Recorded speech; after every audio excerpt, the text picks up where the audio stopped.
हाँ जी, नमस्कार। एक बार फिर से बहुत बहुत स्वागत है परिपूर्णता क्लासेस की एक और नई कक्षा में।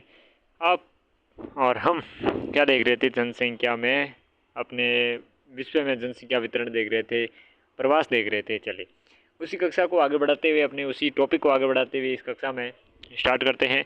यहाँ पर देखिएगा, जनसंख्या में वृद्धि से स्टार्ट करते हैं। देखिए, जनसंख्या में वृद्धि हमने स्टार्ट कर दी थी वैसे पढ़ना कि 1650 ईस्वी में आपके 55 करोड़ जनसंख्या थी।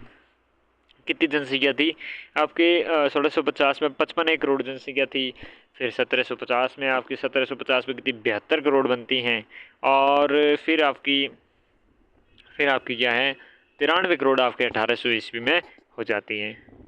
कितनी हो जाती है आपके? 93 करोड़ हो जाती हैं। फिर 1830 में आते आते आते आपके 100 करोड़ हो जाती हैं। 1830 में 100 करोड़ हो जाती हैं। और फिर आपकी 1930 में 200 करोड़ हो जाती हैं। और 1950 में क्या है आपके? 1950 में आपके 251 करोड़ हो जाती हैं। 1960 में आपके लगभग 300 के बाद में यहाँ पर 400 हो जाती हैं। 1975 में ही 1987 में 500 करोड़ पहुँच जाती हैं।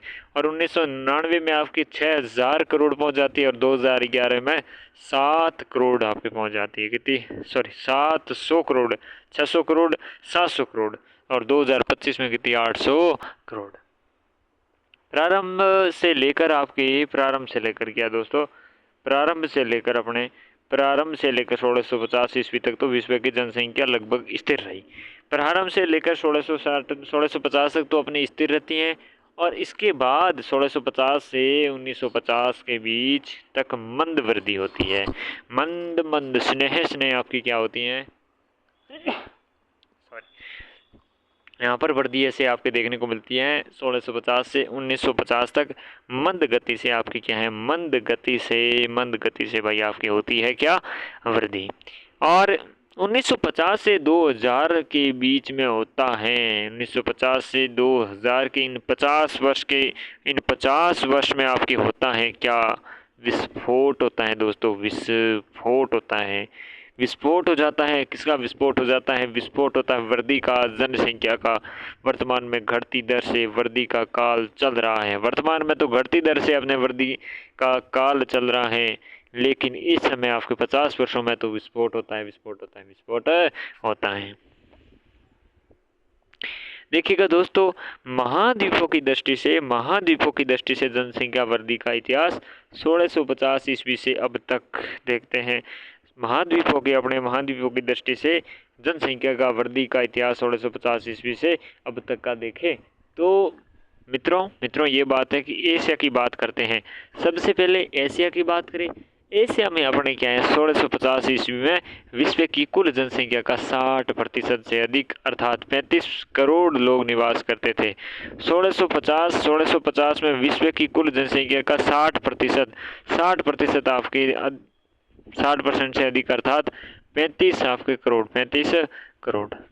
करोड़ आपके लोग निवास करते थे। यानी कि 1650 में कुल तो 55 करोड़ लोग निवास करते थे, ठीक है ना। उसमें से एशिया में आपके 60 से ज़्यादा परसेंट है। आज वर्तमान की स्थिति भी अगर देखते हैं तो वर्तमान में भी आपके क्या है, 60% जनसंख्या निवास करती है। वर्तमान में ये बढ़कर कितनी? 435 हो गई है। तो 35 से अपने लगभग 13 गुणा की वृद्धि हुई है। 13 गुणा की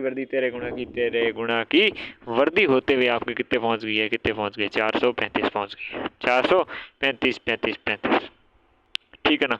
तो दोस्तों बहुत ज़्यादा वृद्धि देखने को मिली है। फिर अफ्रीका के बारे में बात करें दोस्तों, तो 1650 में आपके अफ्रीका में तो 10 करोड़ थी। कितनी थी? 10 करोड़ आपके निवास करती थी। और 1850 में घटकर कितनी हो गई? 1850 में, ये 1650 की आपकी स्थिति है। 1650 से बाद अगर हम देखें कब तो आपके 1850 में आपकी कितनी? 9 करोड़ हो गई। कितनी हो गई दोस्तों? 9 CR हो गई। कितनी हुई? 9 CR हुई। उसके बाद आगे बढ़े तो यहाँ पर आपके 1980 तक अफ्रीका की जनसंख्या में धीमी गति से वृद्धि हुई। 9 करोड़ हो गए। अब 9 करोड़ होने के यहाँ पर अब दूसरे देशों में देख रहे हैं, दूसरे अपने महाद्वीप देख रहे हैं, वहाँ पर तो वृद्धि देखने को कहीं ना कहीं मिल रही है, एशिया में देखा तो। लेकिन यहाँ पर क्या हुआ, जैसे महामारी और अकाल के कारण क्या 1850 में आपकी घटकर 9 करोड़ हुई। बाद में इसके बाद आपके 1980 तक क्या होता है, 1980 तक आपके 1980 तक तो आपके अफ्रीका में धीमी गति से वृद्धि होती रही, परंतु 1980 के बाद 1980 तक तो आपकी धीमी गति से आपकी क्या वृद्धि होती रही, धीमी गति से वृद्धि होती रही। लेकिन 1980 के बाद का जो काल आया, इस बाद के काल में तो हुआ क्या दोस्तों, विस्फोट हो गया। और ऐसा विस्फोट हुआ कि आपने विस्फोटक वृद्धि होते हुए जनसंख्या 120 करोड़ हो गई, 120 करोड़ हो गई। और 1650 से अब तक 12 गुना हो गई, 12 गुना 120 करोड़ हो गई, 120 करोड़ हो गई। और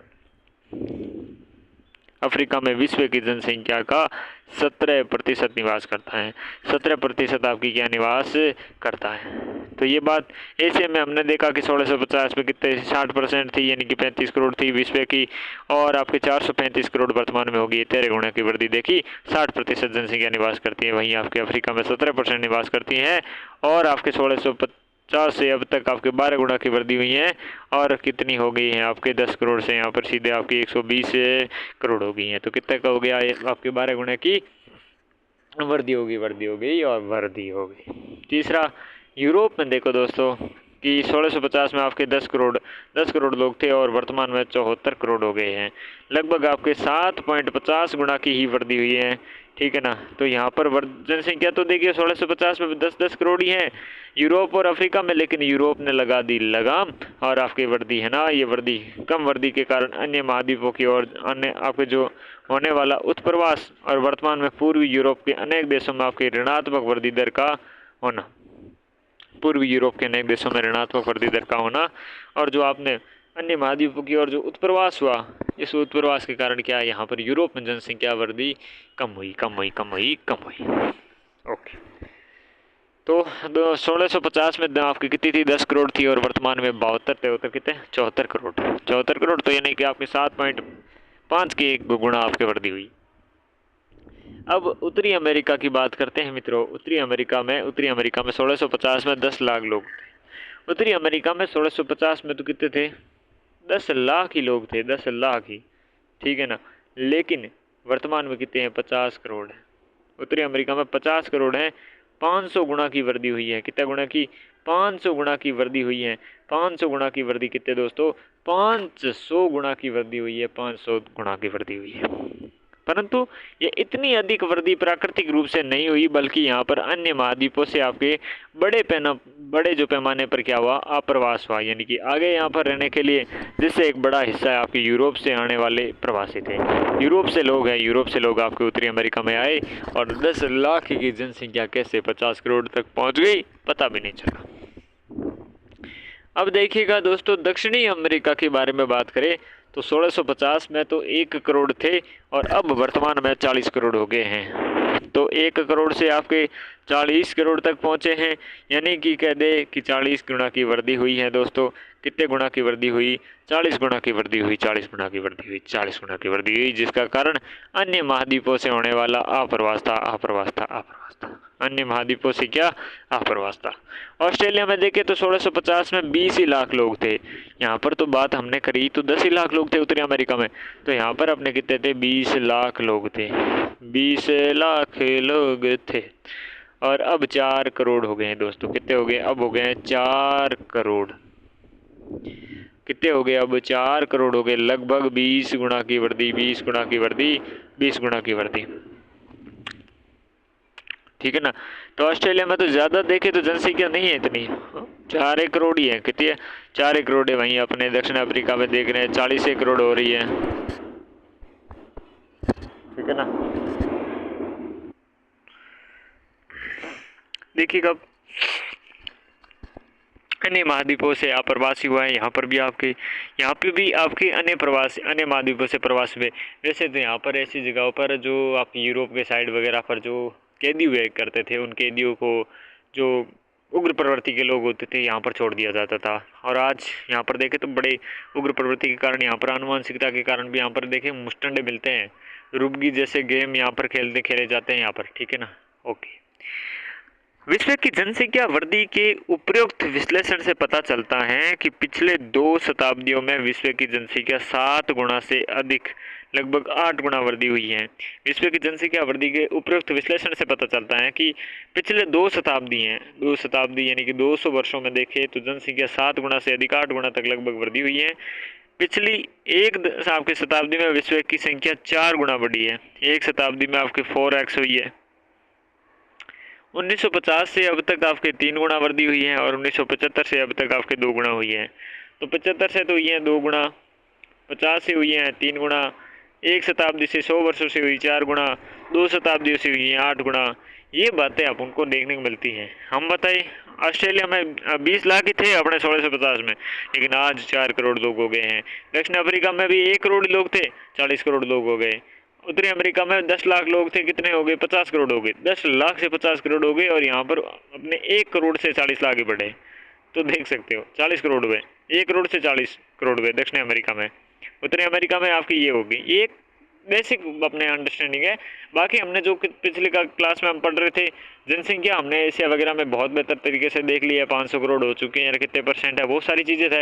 यहाँ को अगर आपकी बेसिक अंडरस्टैंडिंग की बात चल रही है कि यूरोप में 10 करोड़ थे, लगभग आपके 74 करोड़ हो गए।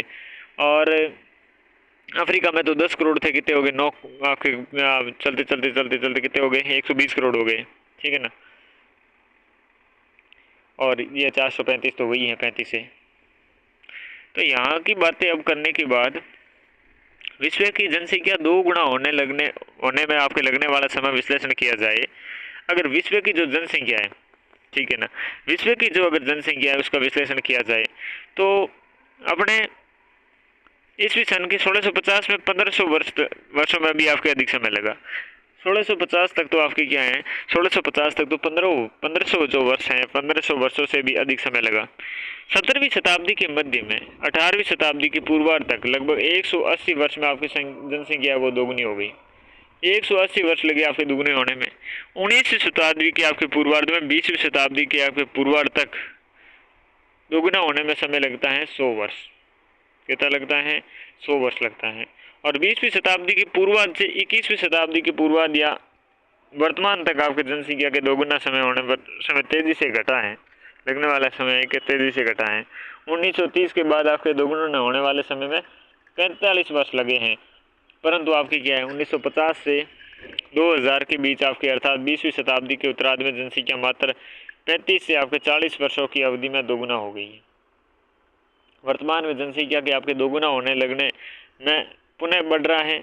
अब लगभग आपके 45 से 50 वर्ष के बीच आपकी जनसंख्या दुगनी हो रही है। आगे आने वाले समय में आपकी क्या दुगने होने की अवधि अधिक होगी और वर्तमान में जनसंख्या वृद्धि दर में क्या है, गिरावट आने लगी है। ठीक है ना। और भी अधिक क्या है, अवधि हो जाएगी, बढ़ जाएगी अब धीरे धीरे, क्योंकि एजुकेशन आ रहा है, थोड़ी बेरोजगारी भी है, लोग खाने के फाके पड़ रहे हैं, तो कंट्रोल तो करना ही पड़ेगा।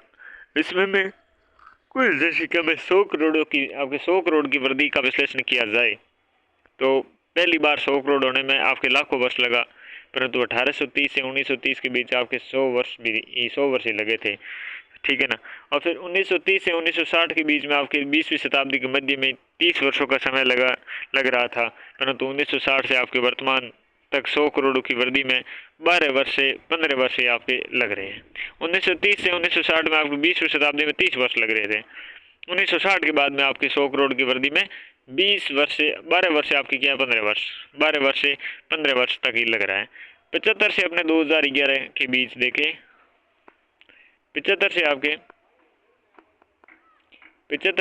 11 के बीच में देखें तो प्रत्येक 12 वर्षों में 100 करोड़ की वृद्धि हुई है।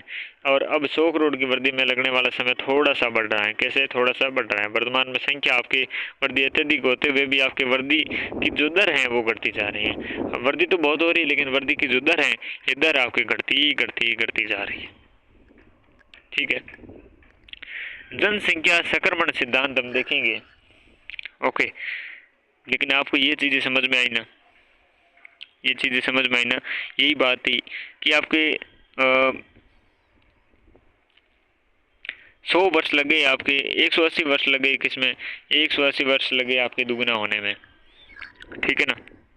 फिर अगले दुगुना होने में आपके 100 वर्ष लगे, फिर 45 वर्ष लगे, फिर 37 वर्ष, फिर 39 वर्ष।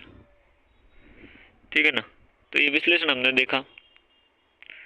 अलग अलग जगहों पर हमने देख लिया। फिर अब जनसंख्या देखिएगा 1960 तक अपने 1500 वर्षों में भी अधिक समय लगा था किसमें, विश्व की जनसंख्या की आपके दुगुना होने में, ठीक है ना, दुगुना होने की बात कर रहे हैं। 17वीं शताब्दी के मध्य और 18वीं शताब्दी के पूर्वार्ध, ठीक है ना, जो आधा है पूर्व का तक आपके 180 वर्ष में आपके जनसंख्या दुगनी हो गई थी। और 19वीं शताब्दी के अपने जो पूर्वार्ध हैं, और 19वीं शताब्दी के पूर्वार्ध से आपके 20वीं शताब्दी के पूर्वार्ध तक दोगुना होने में लगभग आपके 100 वर्ष का समय लगा। और 20वीं शताब्दी के पूर्वार्ध से 21वीं शताब्दी के आपके पूर्वार्ध या वर्तमान तक जनसंख्या दोगुना होने में समय तेजी से आपके घटा है। 1930 के बाद दोगुना होने में लगभग आपके 45 वर्ष लगे। 1950 परंतु 1950 से पहले सन आपके 2000 के बीच देखें तो 20वीं शताब्दी के पूर्वार्ध में जनसंख्या का मात्र 35 से 40 वर्षों की अवधि में दुगुनी हो गई, ठीक है ना। वर्तमान में वापस बढ़ रही है, 45 से 50 वर्ष लग रहे हैं। तो ये बात है। और 100 करोड़ का आपकी वृद्धि का विश्लेषण कर दिया जाए तो 100 करोड़ के होने के लाखों वर्ष लगे, परंतु 1830 से आपके 1930 के बीच 100 वर्ष लग गए। और 1930 से आपके 60 के बीच में 20वीं शताब्दी के मध्य में 30 वर्ष का समय लग रहा था, परंतु 1960 से वर्तमान तक आपके 100 करोड़ की वृद्धि में 12 से 15 वर्ष लग रहे हैं। अब वापस बढ़ रहे हैं। 75 से 2011 के बीच 12 वर्षों में 100 करोड़ की वृद्धि हो रही थी। अब 100 करोड़ की वृद्धि में आपके लगने वाला समय थोड़ा सा बढ़ रहा है, ठीक है। अब देखो जनसंख्या संक्रमण सिद्धांत देखते हैं। जनसंख्या संक्रमण सिद्धांत देखें तो MW थॉमसन और नोटेस्टीन है, MW थॉमसन और नोटेस्टीन और MW थॉमसन और नोटेस्टीन द्वारा ये सिद्धांत प्रस्तुत किया गया कि पीटर आपके हेगेट द्वारा उसका संशोधित आपके स्वरूप प्रस्तुत किया गया। जो पीटर हेगेट के द्वारा उसका आपके संशोधित स्वरूप प्रस्तुत किया गया, पीटर हेगेट के द्वारा संशोधित आपको प्रस्तुत किया गया। और ये आपके नोटेस्टीन और थॉमसन है, MW थॉमसन के द्वारा ये सिद्धांत प्रस्तुत किया गया, जनसंख्या संक्रमण सिद्धांत। प्रथम अवस्था में देखें तो अविकसित समाज या कृषिगत समाज या ग्रामीण समाज आता है, ठीक है ना।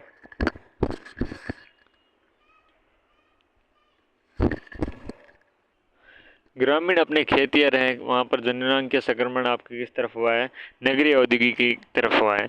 प्रथम अवस्था में देखें तो अविकसित समाज या कृषिगत समाज या ग्रामीण समाज आपका और उच्च जन्म दर, उच्च मृत्यु दर और निम्न स्तर पर आपकी जनसंख्या स्थिरता रही है। जो पहली अवस्था थी, पहली अवस्था में आपकी क्या है, अविकसित समाज था, आपके कृषिगत समाज है, ग्रामीण समाज आता है। और उच्च जन्म दर, जन्मते भी बहुत हैं, मृत्यु भी बहुत होती है, और निम्न स्तर पर आपकी जनसंख्या की स्थिरता रहती थी। निम्न स्तर पर आपकी क्या है, जनसंख्या स्थिरता रहती थी।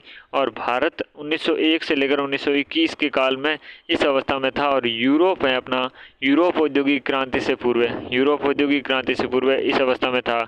बांग्लादेश, अधिकांश अफ्रीकी राष्ट्र आपके वर्तमान के इस अवस्था में ही हैं। बांग्लादेश और अधिकांश आपके अफ्रीकी राष्ट्र वर्तमान में स्थित हैं। देखिएगा जननांग के संक्रमण की देखिए स्थिति में देखें तो यहाँ पर इसकी बात करें जनसंख्या संक्रमण सिद्धांत की, तो पहली अवस्था है कि पहली अवस्था में आपके हमने देखे कौन कौन से कैटेगरी के लोग रहते हैं। फिर हमने देखा उच्च, यहाँ तो रहती है उच्च जन्म दर, जनसंख्या बढ़ती भी बहुत है लेकिन घटती भी बहुत है। निम्न स्तर पर आपकी क्या स्थिरता रहती है, यानी कि एक जैसे आपकी स्थिरता बनी रहे, ठीक है ना, घटत बढ़त चलती रहती है। और 1901 में आपके 1901 से 21 तक तो भारत भी इसी में ही था आपके पहली अवस्था में ही। और जो अपना यूरोप था औद्योगिक क्रांति से पहले इसमें था, लेकिन वर्तमान में आपके यहाँ बांग्लादेश आज भी इसी में ही है। अधिकांश जो अफ्रीकी राष्ट्र है इसमें भी है। सेकंड में देखें तो समाज के या राष्ट्र के विकासशील जो होने की अवस्था में है, विकासशील आपके होने की अवस्था में है, तो आपके जन्म दर रहती है, लेकिन मृत्यु दर क्या है, घटती है। थोड़ी मृत्यु दर है ये कम होती है और बढ़ती जनसंख्या में वृद्धि की प्रवृत्ति होती है। जनसंख्या बढ़ने वाले लोग यहाँ पर रहते हैं। 1921 से लेकर आपके 50 तक इस अवस्था में क्या था, भारत था। वर्तमान में पेरू हैं, श्रीलंका है, केन्या है, अधिकांश विकासशील जो देश हैं इसी अवस्था से गुजर रहे हैं। तो पेरू, श्रीलंका, केन्या और अधिकांश विकासशील देश इस अवस्था से गुजर रहे हैं। अपने यहाँ पर उच्च जन्म दर रहती है, और घटती मृत्यु दर है, यानी कि संख्या क्या है, बढ़ रही है, क्योंकि मृत्यु दर है ये घट रही है। यह सेकेंड आपके फेज हो जाएगा, अवस्था हो जाएगी। दूसरी अवस्था समाज या राष्ट्र के विकासशील होने की अवस्था, विकासशील समाज या देश के विकासशील होने की अवस्था है। तीसरी एक अवस्था आती है दोस्तों, तीसरी अवस्था में, इस अवस्था में प्रारंभ में जनसंख्या का विस्फोट की प्रवृत्ति, जबकि बाद में जनसंख्या वृद्धि की दर में घटने की प्रवृत्ति। पहले तो जनसंख्या भीड़बाजी, यानी कि जनसंख्या हगड़ी बदी, बच्चे कहीं हैं, बच्चे कहीं आप रहे, जनसंख्या में थोड़ी वृद्धि दर ने घटने की प्रवृत्ति आई, बचबान थोड़ी घटी। जन्म दर प्रारंभ में आपके उच्च और उसके पश्चात घटने की प्रवृत्ति होती है। जन्म दर होती है वो प्रारंभ में तो उच्च होती है और उसके पश्चात क्या घटने की प्रवृत्ति होती है। मृत्यु दर निरंतर कम होती जाएगी, मृत्यु दर है निरंतर, मृत्यु दर क्या है, निरंतर कम होती हुई। वर्तमान भारत है इसी अवस्था में है, यानी कि पहले तो भयंकर विस्फोट हुआ कि जनसंख्या एडी पैदा हुई कंट्रोल कूर करा, लेकिन वर्तमान में थोड़ी क्या है, वृद्धि घटने की प्रवृत्ति है। और उच्च उसके पश्चात क्या है, जन्म दर क्या है, प्रारंभ में उच्च उसके पश्चात घटी, मृत्यु दर निरंतर कम हुई। भारत आपके वर्तमान विषय में तृतीय अवस्था में, तृतीय अवस्था में। भारत वैसे तो हर अवस्था से गुजरा है, 1921 से पहले अपने देख ले तो पहली अवस्था में था, 1921 से 1950 तक आपकी दूसरी अवस्था में आया। फिर देखे तीसरी है विकसित समाज की अवस्था होती है, ये निम्न मृत्यु दर होती है, निम्न जन्म दर होती है और उच्च स्तर पर जनसंख्या की स्थिरता रहती है। एक तरह की आपके जनसंख्या चलती रहती है, ठीक है ना। 2 करोड़ है तो काफ़ी टाइम से 2 करोड़ चल रही है, 2 करोड़ 1 लाख 2 लाख नीचे आप नीचे, ठीक है ना, थोड़ी नॉर्मलिटी रहती है। जन्म और मृत्यु दर आपके लगभग 8 व्यक्ति प्रति 1000 पहुंच जाती है। जन्म और मृत्यु दर है लगभग 8 व्यक्ति प्रति 1000 पहुंच जाती है।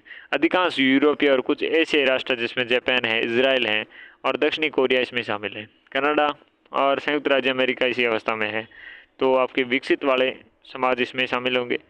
5वीं है जिसमें जनसंख्या वृद्धि दर की घटने की प्रवृत्ति है, ऋणात्मक वृद्धि दर। और इस अवस्था में राष्ट्र जनसंख्या वृद्धि को प्रोत्साहित करते कह रहे भाई टाबर पैदा करो रे, टाबर पैदा करो, क्या कर रहे हो, करो करो करो टाबर पैदा करो, ठीक है ना। तो कुछ विकसित पूर्वी यूरोप है, राष्ट्रीय आपके कुछ विकसित पूर्वी यूरोप और राष्ट्र क्या है, राष्ट्र जर्मनी, जापान, रूस, फ्रांस आदि इस अवस्था से गुजर रहे हैं। अरे बच्चे पैदा करो, अरे बच्चे पैदा करो, क्यों नेगेटिविटी जा रही है। लेकिन कुछ विकसित पूर्वी यूरोप और राष्ट्र जर्मनी और जापान, रूस, फ्रांस इसी में है। माल्थस का जनसंख्या संबंधी सिद्धांत, माल्थस का आपके जनसंख्या संबंधी सिद्धांत देखे तो ब्रिटिश अर्थव्यवस्था में माल्थस के अनुसार किसी भी राष्ट्र या समाज द्वारा जनसंख्या वृद्धि को प्राकृतिक रूप से बढ़ने दिया जाए तो उस राष्ट्र में भरण पोषण के साधनों में गणितीय रूप से वृद्धि और जनसंख्या के आकार में ज्यामितीय गुणोत्तर रूप में वृद्धि होगी। तो क्या माल्थस कहते हैं भाई, माल्थस बहुत बढ़िया बात कहते हैं कि जनसंख्या संबंधी एक सिद्धांत देते हैं। माल्थस अपने ब्रिटिश अर्थशास्त्री हैं और इन्होंने कहा राष्ट्रीय समाज को जनसंख्या वृद्धि को प्राकृतिक रूप से बढ़ने के लिए आपके छोड़ दिया जाए तो उस राष्ट्र में भरण पोषण के जो साधन है उसमें तो होगी 1 2 3 4 ऐसे वृद्धि, और जो जनसंख्या की ज्यामितीय गुणोत्तर वृद्धि है वो तो होगी गुणोत्तर। जनसंख्या के आकार में देखो ज्यामितीय या गुणोत्तर वृद्धि होगी, वो ऐसे होगी 1 2 4 8 16 32 64 100 अपने 28 ऐसे बढ़ेगी। क्यों हो रहा है जी बात है, लेकिन भरण पोषण रहा कहीं है, भरण पोषण रहा अपना साधन तो 1 2 3 4 5 6 7 वहीं बढ़ी। माल्थस ने जनसंख्या नियंत्रण के 2 आपके प्रकार बताए कि नियंत्रण कैसे किया जा सकता है। एक प्राकृतिक उपाय या सकारात्मक नियंत्रण, एक है कृत्रिम नियंत्रण नेचुरल है, और एक आपके बनावड़ो कृत्रिम नियंत्रण। कार्ल मार्क्स का आपके जनसंख्या संबंधी सिद्धांत भी है। मुझे तो माल्थस का आपके सिद्धांत मजा आएगा, ये सही कह रहे हैं। कार्ल मार्क्स का जो जनसंख्या संबंधी सिद्धांत है, कार्ल मार्क्स के अनुसार जनसंख्या संबंधी सिद्धांतों में स्थानिक और आपकी कालिक परिवर्तनशीलता होती है। कार्ल मार्क्स ने निर्धन व्यक्ति का परिवार के आकार बढ़ने का कारण श्रम संचय माना है। देखो कार्ल मार्क्स के अनुसार क्या जनसंख्या संबंधी सिद्धांत, आपके सिद्धांत में स्थानिक और कालिक परिवर्तनशीलता होती है। कार्ल मार्क्स ने निर्धन व्यक्ति के परिवार में आकार बढ़ने का कारण क्या बताया, श्रम संचय बताया। स्पेंसर के जनसंख्या सिद्धांत का अनुसार देखिएगा आर्थिक सामाजिक विकास होने पर क्या समाज या राष्ट्र में जनसंख्या वृद्धि मनोवृत्ति कमजोर होती है।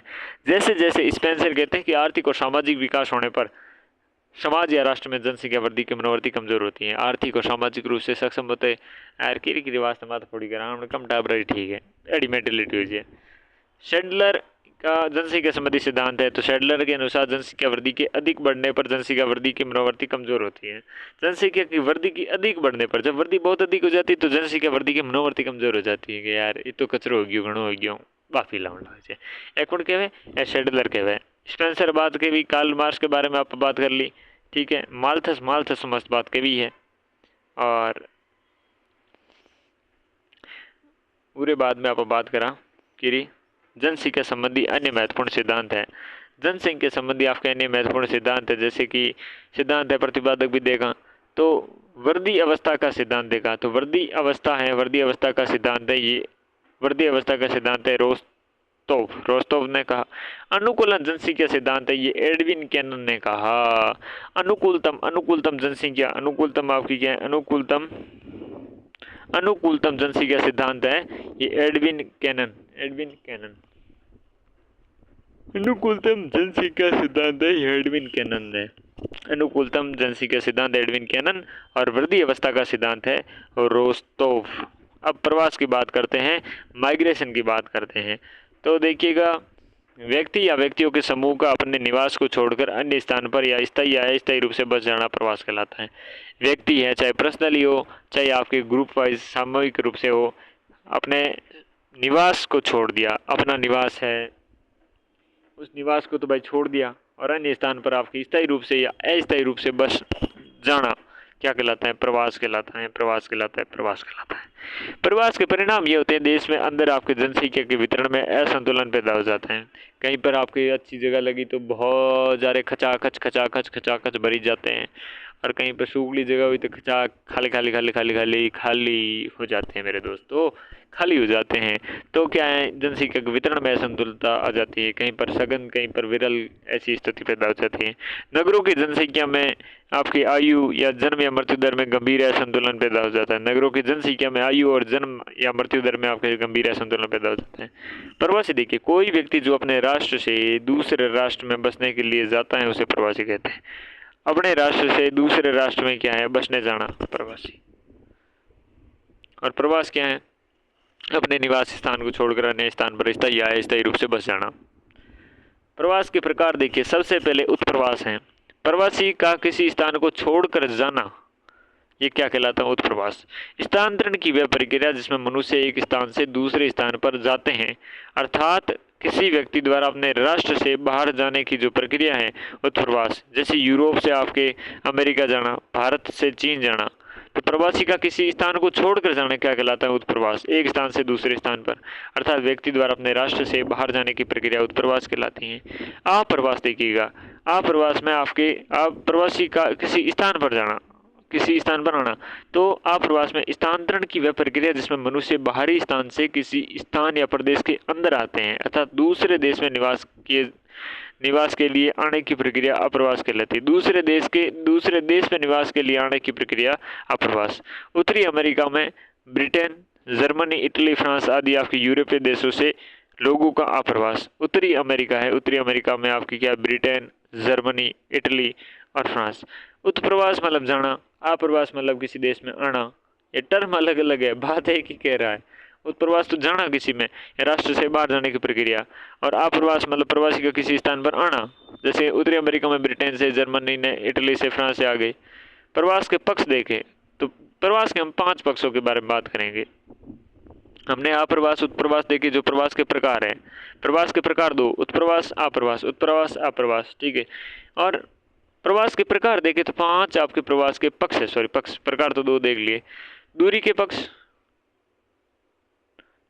डिस्टेंस एस्पेक्ट हो गया, और जनसंख्या आपके पक्ष हो गया।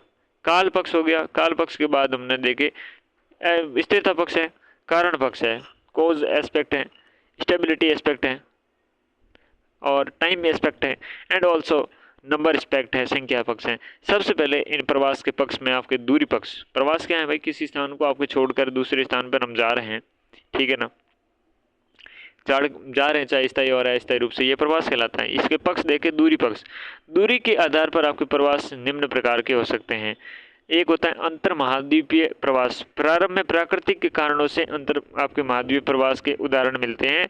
औपनिवेशिक काल में यूरोप से बड़े पैमाने पर विभिन्न महाद्वीपों की ओर आपके प्रवास हुआ और इस समय सबसे बड़ा प्रवास आपके यूरोप से उत्तरी अमेरिका की ओर हुआ।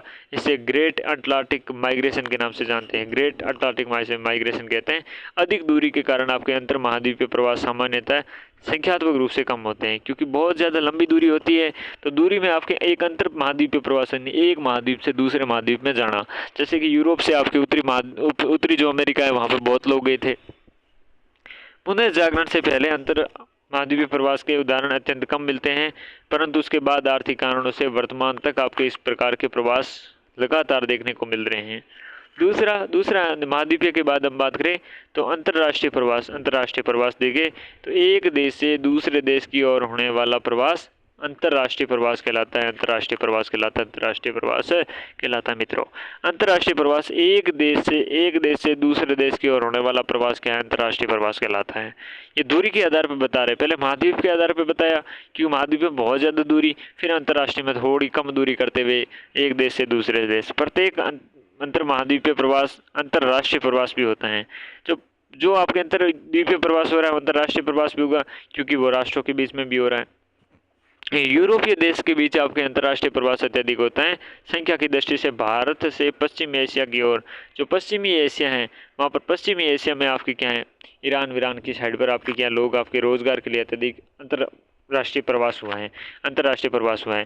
वैसे तो आपके यूरोप देशों के बीच अंतर्राष्ट्रीय प्रवास अत्यधिक होता है, लेकिन संख्या की दृष्टि से क्या है भारत में आपके पश्चिम की ओर रोजगार के लिए अत्यधिक अंतर्राष्ट्रीय प्रवास हुआ है। तीसरी बात क्या है अंतर्राज्यीय प्रवास। जैसे कि बिहार के लोग राजस्थान आए, गुजरात आए, राजस्थान के लोग आपके पुणे वगैरह चले गए, ठीक है, सॉरी वो आपके चले गए कहाँ पर कर्नाटक वगैरह चले गए, राज्य की बात हो रही ना। तो भारत के कुछ राज्यों के बीच आर्थिक कारणों से इस प्रकार का प्रवास होता है। संख्यात्मक रूप से अंतर्राष्ट्रीय प्रवास की तुलना में अधिक मात्रा में होता है। जैसे जैसे आप नीचे बढ़ोगे ना भाई महाद्वीपीय से अंतर्राष्ट्रीय से आप अंतर्राज्यीय, तो संख्या भी वैसे बढ़ती जाएगी क्योंकि वो फिर क्या कॉमन चीज़ें होने लगती हैं। उत्तर प्रदेश में बिहार से क्या है महाराष्ट्र और गुजरात की बड़ी संख्या में प्रवास हुआ है। इस प्रकार के प्रवास में ग्रामीण में नगरीय क्षेत्रों में सर्वाधिक प्रवास होता है और इसका प्रमुख कारण है ग्रामीण क्षेत्रों में गरीबी है, बेरोजगारी है और शहरी क्षेत्रों में रोजगार के अवसर है तथा इस प्रकार के प्रवास में पुरुषों की संख्या सर्वाधिक होती है। पुरुष सर्वाधिक करते हैं क्योंकि उनको कमाना पड़ता है, कमाओगे तभी तो घर चलाओगे। फिर चौथा है अंतर्राज्यीय प्रवास। देखो एक है अंतर्राज्यीय यानी कि अंतर्राज्यीय मतलब राज्यों के बीच, अंतर्राज्यीय मतलब राज्य के अंदर ही एक स्थान से दूसरे स्थान पर होने वाला जो प्रवास है अंतर्राज्यीय प्रवास कहते हैं और संख्यात्मक दृष्टि से दूरी कम होने के कारण अधिक होता है। अंतर्राज्यीय प्रवास में आपके 4 रूप या धारणों में पहचान की जाती है। अंतर्राज्यीय में एक तो ग्राम से ग्राम यानी कि भारत में संख्यात्मक दृष्टि से ये प्रवास सर्वाधिक होता है और ये प्रवास आपकी अधिकांश स्त्रियों के द्वारा होता है। सामाजिक कारणों से विवाह के उपरांत होता है। बेचारे एक ग्राम से दूसरे ग्राम में ली, एक गाँव दूसरी गाँव कहें ब्याह भी हो जाओ है और सबसे ज़्यादा यही होता है ग्राम से ग्राम प्रवास। ग्राम से शहर की ओर तो यह प्रवास विवाह के अतिरिक्त आपके शिक्षा भी है, चिकित्सा भी है, रोजगार भी है। कौन सा गार है? रोजगार है। तो क्या है? शिक्षा है, चिकित्सा है, रोजगार आदि के कारणों से होता है ग्राम से शहर। ये अंतर्राज्यीय है, ठीक है ना। आज से 2 दशक पूर्व तक गांव से आपके शहर की ओर प्रवास में रोजगार के उद्देश्यों के लिए पुरुषों का स्थान प्रमुख था, परंतु अब स्त्रियों की संख्या भी इस प्रवास में बढ़ने लगी है। ग्राम से शहर की ओर यह प्रवास आपके विवाह के अतिरिक्त चिकित्सा वगैरह के लिए होता है, शिक्षा के लिए हो गया। और 2 दशक पूर्व गाँव से शहर की ओर प्रवास रोजगार के उद्देश्य के पुरुष का स्थान प्रमुख था, लेकिन अब स्त्रियाँ भी आपकी संख्या में प्रवास कर रही है क्योंकि वो भी साथ में चलती है कि मैं भी बच्चे पढ़ाऊंगी उधर।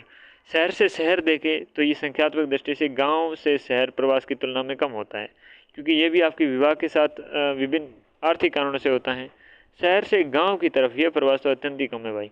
कौन शहर से गांव की तरफ जाएगा? कौन सुविधा से असुविधा की तरफ बढ़ेगा? हाँ ठीक है, पैसे बहुत ज़्यादा होते कुछ सुकून के लिए भले चले जाओ, लेकिन वरना नहीं जाएंगे। तो ये आपके दूरी के आधार पर हमने दूरी के आपके डिस्टेंस के एस्पेक्ट के हिसाब से देख लिया। अब हम बात करते हैं अपने संख्या के पक्ष के हिसाब से नंबर ये पक्ष देख रहे हैं अपना, प्रवास के पक्ष देख रहे हैं ना, ठीक है ना। संख्या के हिसाब से ये दो रूप होते हैं, एक सामूहिक और एक एकल। देखिएगा, सामान्यतः आपके प्राकृतिक या सामाजिक सांस्कृतिक व राजनीतिक आपके कारणों से होता है सामूहिक प्रवास। प्राकृतिक कारण हो गए, कोई बड़ी आपदा आ गई। सामाजिक या सांस्कृतिक, यहाँ पर हमारे धर्म का, हमारी संस्कृति का इज्जत नहीं, हम समूह के रूप से दूसरी जगह जाते हैं। और राजनीतिक कारण है। एकल प्रवास सामान्यतः शिक्षा है, रोजगार है आदि आर्थिक उद्देश्यों के लिए होता है। सामूहिक प्रवास सामान्य से अनैच्छिक होता है, क्योंकि वहाँ पर उनकी बढ़ती नहीं है। लेकिन एकल प्रवास के यहाँ ऐच्छिक होता है, क्योंकि वो जानबूझ के जाना चाहता है अवसरों के लिए। तो ये संख्या हो गया। काल पक्ष, अब जैसे कि कुलधरा गांव सुना होगा, कुलधरा वाला, तो वो क्या है, अनैच्छिक था, लेकिन क्या अपनी संस्कृति को बचाने के लिए चले गए थे, वो गांव छोड़कर जैसलमेर वाला। ठीक। काल पक्ष या ऐतिहासिक पक्ष टाइम एस्पेक्ट होता है। एक होता है प्राग ऐतिहासिक काल। इस काल में अधिकांश प्रवास आपके प्राकृतिक कारणों से हुए, विशेषकर आपके बाढ़ आ गई, सूखा पड़ गया, अकाल पड़ गया, तो काल पक्ष के भी हिसाब से हुए, जैसे कि प्राग ऐतिहासिक काल में हमने देखे। उसके बाद प्राचीन काल हुआ। प्राचीन काल में अधिकांश प्रवास आपके साम्राज्य विस्तार के उद्देश्यों के कारण हुए, जिससे भारत में मौर्य और गुप्त काल के दौरान आपके सेवाओं का स्थानांतरण ये आपके प्रमुख रूप से होता था। तीसरा मध्यकाल या पुनर्जागरण काल था। इस समय आपके साम्राज्य विस्तार के साथ साथ नए स्थानों और नए मार्गों और नए आपके संसाधनों के खोज के लिए भी आपके प्रवास होने लगे। तो नई नई जगह आपकी खोजने की, नई नई जगह प्राप्त करने की आपकी चुल मचलने लगी। तो ये भी एक कारण हुआ किसमें, मध्यकाल में। फिर आधुनिक काल, जिसमें औपनिवेशिक काल से लेकर अब तक की विभिन्न आर्थिक, सामाजिक और आपके राजनीतिक कारणों से प्रवास किया जा रहे हैं। औपनिवेशिक काल में यूरोप से विभिन्न आपके महाद्वीप की और लंबी दूरी के प्रवास किए गए। फिर है स्थिरता पक्ष। स्थिरता पक्ष में आपकी स्थिरता पक्ष के आधार पर प्रवास के दो प्रकार हैं। दो रूप कौन कौन से हैं? एक है स्थायी प्रवास। यदि क्या है, प्रवासित आपके व्यक्ति आजीवन प्रवास वाले स्थान पर ही रहता है, तो उसे आपके क्या स्थायी प्रवास कहते हैं। स्थिरता के आधार पर देखो, स्थिरता के आधार पर भी आपके जो आपके स्टेबिलिटी एस्पेक्ट के आधार पर भी हम देखते हैं दो रूप, एक स्थायी एक अस्थायी। स्थायी में देखो कि प्रवासी व्यक्ति आजीवन प्रवास वाले स्थान पर ही रहता है, एक बार छोड़ के आ गया उधर ही रह रहा, फिर ठीक है, उसे स्थायी प्रवास कहते हैं। हिमयुग के दौरान आपके मध्य एशिया से गर्म प्रदेशों की ओर प्रजातियों का स्थायी प्रवास हुआ। तो हिमयुग के दौरान जब हुआ तो मध्य एशिया से आपके गर्म प्रदेशों की और प्रजातियों का स्थायी प्रवास हुआ। प्राग ऐतिहासिक काल में विभिन्न सभ्यताओं के प्राकृतिक कारणों से स्थायी प्रवास हुए। प्राचीन और मध्य काल में आपके साम्राज्य विस्तार और धार्मिक आपके प्रचार प्रसार हेतु स्थायी प्रवास हुए। क्या हुए? स्थायी प्रवास हुए। बदले तो स्टेबल एस्पेक्ट होता है, स्टेबल एस्पेक्ट होता है, स्टेबल एस्पेक्ट होता है, स्टेबल एस्पेक्ट होता है, यानी कि आपके स्थिर होता है, स्थिर रूप से होता है। औपनिवेशिक काल में यूरोपीय लोगों के द्वारा विभिन्न महाद्वीपों की ओर स्थायी रूप से प्रवास किया गया, और इस काल में यूरोपीय लोगों के द्वारा अफ्रीका की लोगों का अमेरिका की ओर बलपूर्वक प्रवास करवाया गया। ये भी स्थायी प्रवास था। ठीक है ना, बेचारे वहाँ के रहे, फिर वहीं के हो गई। फिर देखिएगा 20वीं शताब्दी में फ्रांस और जर्मनी से भी आपके धार्मिक कारणों से स्थायी प्रवास हुए, और 1947 में भारत और पाकिस्तान के बीच में हुए। 1971 में भारत और बांग्लादेश के बीच में हुए। 1948 में आपके इजराइल के साथ में विभिन्न वर्गों के द्वारा स्थायी प्रवास किए गए। इजराइल की ओर आपके विभिन्न वर्गों के द्वारा स्थायी प्रवास किए गए 1948 में। 1948 में कब? 1948 में। वर्तमान में भी विभिन्न आपके राजनीतिक और आर्थिक, वर्तमान में भी विभिन्न राजनीतिक हैं, आर्थिक हैं और सामाजिक कारणों से क्या है, स्थायी प्रवास किए जा रहे हैं। वर्तमान में भी राजनीतिक, आर्थिक, सामाजिक कारणों से स्थायी प्रवास किए जा रहे हैं। आज भी वो रुके नहीं हैं, आज भी रुके नहीं, लेकिन पहले ज़्यादा होते थे। अब अस्थायी प्रवास में देखें तो यदि कोई प्रवासी व्यक्ति अपने जीवन काल में अपने मूल स्थान पर वापस आ जाता है तो इसे अस्थायी प्रवास कहते हैं। कोई बेचारा मजदूरी के लिए गया, कुछ समय के लिए रहा, लेकिन फिर वो क्या अपने वापस आ जाता है कि अपने मूल स्थान पर, वो क्या था? अस्थायी प्रवास था। तो निम्न प्रकार के हो सकते हैं। एक लंबी अवधि का प्रवास होता है जिसमें शिक्षा और रोजगार के उद्देश्यों के लिए कई वर्षों तक किया गया जो होता है अपना प्रवास होता है, वो इसके अंतर्गत शामिल होता है। भारत में पश्चिमी एशिया के देशों की ओर से रोजगार के लिए किया गया प्रवास। भारत से जो पश्चिमी एशिया के देशों की ओर रोजगार के लिए जो किया गया प्रवास होता है, लंबी अवधि का, लॉन्ग टाइम टर्म आपके प्रवास करता है, माइग्रेशन होता है। दूसरा, लघु अवधि का प्रवास कुछ सीमित वर्षों या महीनों या दिनों के लिए होता है। किसी सम्मेलन, संगोष्ठी, आयोजन या प्रतियोगिता आदि के लिए किया गया जो प्रवास होता है वो लघु अवधि के लिए होता है। कुछ दैनिक प्रवास भी होते हैं, शिक्षा और रोजगार आदि के लिए गांव से शहरों की ओर या शहरों के किसी एक भाग से दूसरे भाग की ओर का प्रवास। यूरोप के छोटे छोटे देशों के बीच आपके अंतर्राष्ट्रीय प्रकार का भी आपके दैनिक प्रवास होते हैं। किसी काम के लिए डेली आपके आवागमन करते हैं, डेली आवागमन का आपके काम करते हैं, जाते हैं, आते जाते, समझे ना। ओके, यहाँ पर ये बात करी। नेक्स्ट आगे अगर हम बात करें किसके बारे में, नेक्स्ट हम बात करें कारण पक्ष। कुछ आपके कोज एक्सपेक्ट भी होते हैं, ठीक है ना। कोज फैक्ट हुए जिसमें कारण पक्ष के आधार पर आपके प्रवास निम्नलिखित कारणों से हो सकते हैं। कौन कौन से कारणों से हो सकते हैं? कारण पक्ष में आपके प्राकृतिक कारण हो सकते हैं। देखो है मिक्सअप, लेकिन अलग अलग कैटेगरी होती हैं चीज़ें। आप मेरे हिसाब से अंडरस्टैंड कर रहे होंगे ना, चीज़ बिल्कुल कर रहे हो अंडरस्टैंड। तो ये पांचवा पक्ष है आपके कोज एस्पेक्ट, यानी कि कारण। देखो तो प्राकृतिक कारणों से प्रारंभ से लेकर वर्तमान समय तक प्रवास होते रहे हैं और होते भी रहेंगे। टेलर के प्रवास कटिबंध सिद्धांत के अनुसार, टेलर का जो प्रवास कटिबंध सिद्धांत है, ठीक है ना, उसके अनुसार प्रजातियों की उत्पत्ति मध्य एशिया में हुई।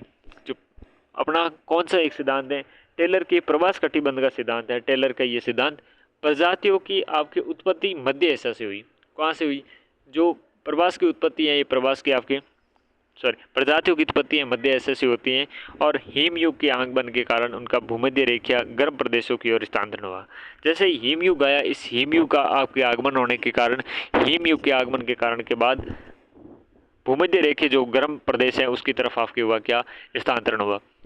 प्रागैतिहासिक काल में विभिन्न नदी घाटी आपकी सभ्यताओं के नगरों से बाढ़, सूखा आदि प्राकृतिक आपदाओं के कारण प्रवास हुआ। प्राचीन और मध्यकाल में सामान्यतः बाढ़ और सूखे के प्रवास हुए। औपनिवेशिक काल में से लेकर वर्तमान तक बाढ़, सूखा, भूकंप, सुनामी, भूस्खलन, चक्रवात, अन्य प्राकृतिक आपदाओं के कारण अनैच्छिक प्रवास हुए, परंतु कुछ उत्तम और स्वास्थ्यवर्धक जलवायु वाले स्थानों की ओर प्राकृतिक कारण से आपके ऐच्छिक प्रवास भी होते हैं। लेकिन अपनी जगह पर कौन ही छोड़कर जाना चाहता है, तो अनैच्छिक ज़्यादा होते हैं, ऐच्छिक कम होते हैं। प्राकृतिक कारणों से कई बार ऋतु प्रवास होते हैं, जैसे कि अपने शुष्क ऋतु वाले आने पर आपके चारे की कमी के कारण आपके क्या है, ये चलवासी पशुचारण करने वाले लोगों का दूसरे स्थान की ओर क्या जाना, आंध्र ऋतु आने पर क्या है, अपने मूल स्थान पर लौटना। तो हिमालय प्रदेश में कश्मीर के गुज्जर बकरवाल ऋतु प्रवास करते थे और ये शीत ऋतु में पशुओं की शहीद घाटियों में निवास करते हैं। और ग्रीष्म ऋतु में पर्वत शिखरों की बर्फ पिघलने से चारागाहों का आपके विकास हो जाता है, इसलिए पशु सहित आपके पर्वत शिखरों की ओर चले जाते हैं। तो ये चीज़ यहाँ पर देखने को मिलती है। फिर एक आपके कारण होगा इसी के अंतर्गत, कोज में एक आर्थिक कारण होगा। प्राचीन काल में आर्थिक कारणों से प्रवास के अत्यंत कम उदाहरण मिलते हैं, क्योंकि जो कमाया खाना पीना इतना ही रखते थे, खाना पीने के रिलेटेड इतना कमा लिया, बहुत है, अपना काम बन गया। लेकिन टाइम के साथ साथ ये चीज़ बदली भाई। कुछ व्यापारी के द्वारा व्यापारिक उद्देश्यों से तो आपके प्रवास किए गए। औपनिवेशिक काल से लेकर अब तक आपके होने वाले अधिकांश प्रवासों का कारण आर्थिक ही है, जो शिक्षा, रोजगार, व्यापार आदि के उद्देश्यों हेतु किया जा रहे हैं। आर्थिक प्रवास सामान्यतः ऐच्छिक और एकल होते हैं। जो आर्थिक प्रवास होते हैं सामान्यतः ऐच्छिक और एकल होते हैं। भारत में गाँव से शहरों की ओर या अन्य देशों की ओर आर्थिक कारणों से अत्यधिक प्रवास किए जा रहे हैं। माइग्रेशन चल रहा है, क्यों चल रहा है? क्योंकि भाई आपकी आर्थिक रूप से स्टेबिलिटी चाहिए बंदे को, रोजगार के अवसर यहाँ पर नहीं मिलते, तो कहीं ना कहीं जाकर आपकी पेट तो पालना पड़ता है। प्रवास के कारण देखेंगे, औपनिवेशिक काल में आपके प्रवास के कारण आगे कंटिन्यू करते हैं। जो औपनिवेशिक काल में आपके यूरोपीय लोगों द्वारा विभिन्न महाद्वीपों से में संसाधनों के विकास हेतु किए गए जो प्रवास है आर्थिक प्रवास के उदाहरण है, परंतु उनका उद्देश्य आर्थिक के साथ साथ आपके राजनीतिक भी कारण रहे, ठीक है ना, राजनीतिक भी कारण रहे। प्राचीन और मध्यकाल में विभिन्न शासकों की साम्राज्यवादी जो विस्तार नीति के कारण सेनाओं के द्वारा और लोगों के द्वारा किया गया जो प्रवास था राजनीतिक कारणों से आपके अंतर्गत आता है। आक्रमण के कारण लोगों का पलायन भी राजनीतिक प्रवास का ही उदाहरण है, क्योंकि वो राजनीतिक विचारधारा, राजनीतिक आपके आतंक के कारण ही अशांति फैलती है और उसी कारण से प्रवास तो होता ही है। और औपनिवेशिक काल में यूरोपीय लोगों के द्वारा किया गया जो आर्थिक कारणों से साथ साथ राजनीतिक कारणों से भी किया गया था। यूरोपीय लोगों के द्वारा अफ्रीका के लोगों को गुलाम बनाकर अमेरिका की और आपके जो यूरोपीय लोग थे उनके द्वारा अफ्रीका के जो लोग थे उन्हें गुलाम बनाकर अमेरिका की ओर आपकी करवाया गया क्या प्रवास भी आर्थिक कारणों के साथ साथ भी क्या था, राजनीतिक था। 1947 में भारत और पाकिस्तान के बीच हुए, 1971 से आपके भारत व बांग्लादेश के बीच बड़े पैमाने से राजनीतिक कारणों से प्रवास हुआ। भारत और पाकिस्तान के बीच होने वाले आपके राजनीतिक प्रवास के पीछे आधार धार्मिक ही था। वर्तमान समय में राजनीतिक अस्थिरता, युद्ध आदि के संकट के कारण भी राजनीतिक दृष्टि से आपके क्या है प्रवास हो रहा है, जैसे कि इजराइल है, फिलिस्तीन है, सीरिया है, अफगानिस्तान है, यूक्रेन है, ये क्या है आदि देशों में हो रहे हैं राजनीतिक आपके अस्थिरता, युद्ध आदि के संकट में राजनीतिक दृष्टि से प्रवास हो रहे हैं। अगला सामाजिक और सांस्कृतिक। प्राचीन काल में धर्म के प्रचार प्रसार हेतु भी आपके प्रवास किया गया, ठीक है ना, धर्म के प्रचार प्रसार वास्ते भी आपके प्रवास किया गया। मध्यकाल में धार्मिक और आपकी जातिगत जो हिंसा के कारण प्रवास हुए, तो 20वीं शताब्दी के पूर्वार्ध में आपके फ्रांस और जर्मनी के धार्मिक कारणों के प्रवास हुए। क्या हुए? धार्मिक कारणों से आपके प्रवास हुए। 1947 में भारत और पाकिस्तान के बीच हुए राजनीतिक प्रवास हुए आपके धार्मिक कारण थे। कौन से कारण थे? 1947 भारत और पाकिस्तान के बीच राजनीतिक प्रवास भी हुए। 1948 में इसराइल में यहूदियों का धार्मिक कारणों से अप्रवास हुआ और वर्तमान में उत्तरी पूर्वी भारत में रोहिंग्या शरणार्थियों का प्रवास राजनीतिक कारणों के साथ साथ धार्मिक कारणों से है। 1948 में इसराइल में यहूदियों का धार्मिक कारणों से अप्रवास हुआ और वर्तमान में उत्तरी पूर्वी भारत में रोहिंग्या शरणार्थियों का प्रवास राजनीतिक कारणों के साथ साथ कौन सा है? धार्मिक कारण से है। आकर्षण या अपकर्षण। पुल फैक्टर, जो विभिन्न स्थानों से लोगों को आकर्षित करे, अर्थात वे कारक होते हैं जो व्यक्ति को गंतव्य स्थान की ओर आकर्षित करें। उदाहरण के बेहतर रोजगार अवसर, महत्वपूर्ण प्राकृतिक संसाधन की खोज, नए उद्योग की स्थापना, जलवायु अनुकूल आकर्षण, रहन सहन, शिक्षा के लिए बेहतर अवसर, बेहतर स्वास्थ्य सुविधाएं, मनोरंजन आदि के स्रोत आदि होते हैं। प्रवास के विभिन्न आपके कारण भी बनते कौन कौन से? जैसे आकर्षक और अपकर्षक चीज़, जिसपे पुल फैक्टर कहते हैं, वो चीज़ें आपको इंसान को खींचती है। जैसे कि बेहतर रोजगार कहीं पर मिल रहे हैं तो बेरोजगार लोग बेचारे वहाँ पर जाना लाजमी होगा। महत्वपूर्ण प्राकृतिक अगर संसाधनों की खोज है, नए उद्योग की अगर स्थापना हो रही है कहीं पर, जलवायु अनुकूल है कहीं पर आकर्षक रहन सहन है, कहीं पर शिक्षा के बेहतर अवसर हैं, कहीं बेहतर स्वास्थ्य सुविधाएं हैं, कहीं मनोरंजन के स्रोत हैं, तो ये सारे आपके आकर्षक या अपकर्षक या पुल फैक्टर कहते हैं। कुछ प्रेरित या प्रतिकर्षित या पुश फैक्टर भी होते हैं जो नकारात्मक प्रवृत्ति के भी हो सकते हैं, जैसे कि आपके क्या है, लोगों के निवास स्थान या उद्गम स्थान को छुड़वाने के कारण बनते हैं। प्रेरित, प्रतिकर्षण या पुश फैक्टर। और ये कारक है जो व्यक्ति को निवास स्थान को छोड़ने के मजबूर करते हैं। रोजगार या अवसर की कमी हो जाए, सामाजिक असुरक्षा है, धार्मिक असहिष्णुता है, अशांति है, आतंकवाद बहुत फैल गए हैं, प्राकृतिक आपदा संभावित क्षेत्र है कोई पर, कहीं जलवायु प्रतिकूल है, बाढ़ आ रही है, कहीं पर असूखा है, भूकंप है, ये क्या प्रेरित करते हैं, प्रतिकर्षण करते हैं। तो पुश फैक्टर, लेट को जाओ यहाँ से, मजबूर करते हैं इंसान को। प्रवास के प्रभाव देखें तो प्रवास को प्रभावित करने वाले कारक होते हैं। प्रवास को प्रभावित करने वाले भी बहुत कारक होते हैं। भौतिक कारक के अंतर्गत हम देखें जलवायु, मृदा, जल, वातावरण, समुद्री स्तर का बढ़ना, तटीय क्षरण, अपरदन और भूसंकलन, ये सारे भौतिक कारक है जो प्रवास को प्रभावित करने वाले कारकों के अंतर्गत आते हैं। प्रवास को प्रभावित करने वाले कारकों के अंतर्गत आएंगे आपके सेकेंडरी। तो सेकेंड थिंग क्या चीज़? तो सेकेंड थिंग आपके आर्थिक आएंगे। जो संसाधन हैं, खनिज हैं, उद्योग हैं, रोजगार के या फिर अवसरों की कमी है, व्यवसाय हैं, सारे चीज़, संसाधन, खनिज, उद्योग, रोजगार या अवसर की कमी, व्यवसाय, सारी चीज़ें आपको प्रभावित करते हैं। सामाजिक व धार्मिक कारक, सांस्कृतिक परिचय, राजनीतिक दमन या चिंता, हिंसात्मक दमन या विवाह, धर्म संबंधी, ये सारे भी आपको प्रभावित करते हैं। राजनीतिक में जनजातीय, राजनीतिक दमन या हिंसात्मक दमन, सामाजिक उत्थान की आपकी इच्छा, ये सारे राजनीतिक फैक्टर है, आपको ये भी प्रभावित करते हैं। प्रवास के परिणाम भी देखें तो आर्थिक परिणाम क्या क्या निकलते हैं वो चीज़ देखते हैं इसमें। प्रवास के परिणाम में आर्थिक परिणाम, प्रवास के सकारात्मक के साथ में नेगेटिव, नकारात्मक आर्थिक परिणाम भी होते हैं। प्रवासियों के द्वारा अपने घर के लिए भेजे हुए राशि परिवार के लिए स्वास्थ्य सुविधाएं, इलाज, बच्चों की शिक्षा, घर निर्माण, बकाया कर्ज चुकाने के आदि आपके इत्यादि में भी काम में लिया जाता है। सकारात्मक है ये पहलू। इस प्रकार अंतर्राष्ट्रीय भारतीय प्रवासियों के द्वारा भेजी गई राशि भारत में विदेशी मुद्रा का प्रमुख स्रोत होता है, ये भी आपके सकारात्मक है। यानी कि जो इंटरनेशनली जो भारतीय प्रवासियों के द्वारा भेजी गई अपनी राशि होती है, भारत में विदेशी मुद्रा का क्या होती है? प्रमुख स्रोत होती है वो। इसके विपरीत अनियंत्रित प्रवास ने भारत के महानगरों को अति संकुचित कर दिया है और मुंबई है, गुजरात है, दिल्ली है, कोलकाता है, यह औद्योगिक दृष्टि से विकसित राज्यों में गंदी बस्ती और आपके स्लम का विकास देश में प्रवास का नकारात्मक परिणाम बना है। और दूसरी तरफ कुशल तथा कार्यशील जनसंख्या के बाह्य प्रवास के कारण अपर्याप्त आपके विकास बुरी तरह प्रभावित हुआ है। दूसरी तरफ जो कुशल और कार्यशील जनसंख्या के बाह्य प्रवास के कारण अपर्याप्त आपके विकास बुरी तरह प्रभावित हुए हैं। हमारे जो कार्य कुशल व्यक्ति होते हैं वो बाहर चले जाते हैं और जो हमारे जैसे लोग हैं वो रह ही जाते हैं यहाँ पर। जनगणना के परिणाम। प्रवास में देश के अंदर जनसंख्या का पुनर्वितरण होता है और ग्रामीण शहरी प्रवास नगरों से अपने जनसंख्या वृद्धि का एक महत्वपूर्ण कारक है। और ग्रामीण क्षेत्रों में होने वाले युवा कुशल और दक्ष लोगों का बाह्य प्रवास ग्रामीण जनगणना के संगठन का प्रतिकूल प्रभाव पड़ता है। ग्रामीण क्षेत्रों में होने वाले युवा कुशल और दक्ष लोगों का बाह्य प्रवास ग्रामीण जनगणना के जो संगठन है इस पे आपकी बढ़ाई प्रतिकूल प्रभाव पड़ता है। प्रतिभा पलायन होता है, ब्रेन ड्रेन कहते हैं उसे, यानी कि विकासशील देशों से उच्च, जो आपके विकासशील देश है उसमें उच्च कुशल के प्रशिक्षित जो व्यक्ति होते हैं उसका पलायन जब विकसित देशों से होता है, विकसित देशों की तरफ होता है, उसे ब्रेन ड्रेन या मस्तिष्क का प्रवाह कहते हैं। ब्रेन तो ड्रेन हो गया, मतलब मस्तिष्क का प्रवाह हो गया, चला गया यहाँ से।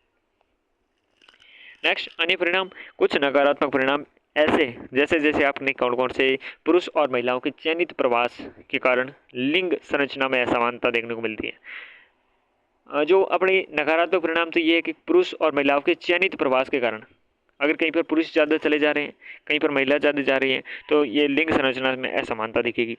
तीव्र पुरुष आप्रवास के कारण ग्रामीण क्षेत्रों में अपेक्षा बड़े से नगरों में आपके लिंग अनुपात प्रतिकूल हो गया है। तीव्र जो पुरुष आप्रवास हो रहे हैं ये यहाँ पर ग्रामीण क्षेत्रों की अपेक्षा तो बड़े नगरों में आपके लिंग अनुपात है वो प्रतिकूल हो गया है। तो लिंगानुपात है ये ऊंचा नीचा हो रहा है, तो बांडे मरोगे, कुल मिला के बात ही है। सामाजिक परिणाम देखिए तो प्रवास सामाजिक परिवर्तन के एजेंट होते हैं, मध्यस्थ के रूप में कार्य करते हैं। इसके द्वारा नई टेक्नोलॉजी है, आपके न्यू टेक्नोलॉजी एंड परिवार नियोजन है, नारी शिक्षा इत्यादि जुड़े हुए नए विचारों का आपके विस्तार नगरों से कहाँ होता है, गाँव में होता है। सिटीज टू आपके विलेज पे होता है प्रसारित। और प्रवास विविध संस्कृति के लोगों में अंतर मिश्रण का मार्ग प्रशस्त करता है, जिसके परिणाम स्वरूप आपके संयोजित संस्कृति का विकास होता है, लोगों की मानसिकता में बदलाव आता है। तो ये सारी चीज़ें सामाजिक परिणाम भी आपके देखने को मिलते हैं।